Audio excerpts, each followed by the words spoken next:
Day 4 of Bhagavad Gita series. మనం అందరం success కోసం ఫైట్ చేస్తాం, కానీ మన బిగ్గెస్ట్ స్ట్రగుల్ సక్సెస్ కాదు, మన ఎమోషన్స్ ని కంట్రోల్ చేయడం. సక్సెస్ వచ్చినప్పుడు ఓవర్ హ్యాపీ అయిపోతాం, ఫెయిల్యూర్ వచ్చినప్పుడు కంప్లీట్లీ బ్రేక్ అయిపోతాం. బట్ భగవద్గీతలో కృష్ణుడు చెప్పేదేంటి తెలుసా?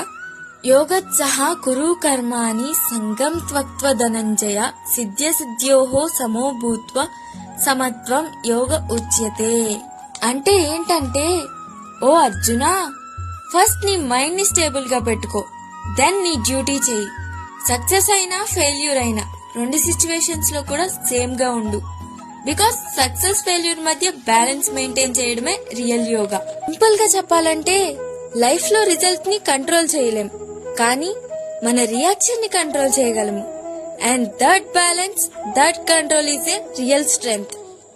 సక్సెస్ ని ఎంజాయ్ చెయ్యి, ఫెయిల్యూర్ నుండి నేర్చుకో, బట్ రెండు సిచ్యువేషన్స్ లో కూడా కామ్ గా ఉండు. బికాస్ సమత్వం యోగ ఉచ్యతే.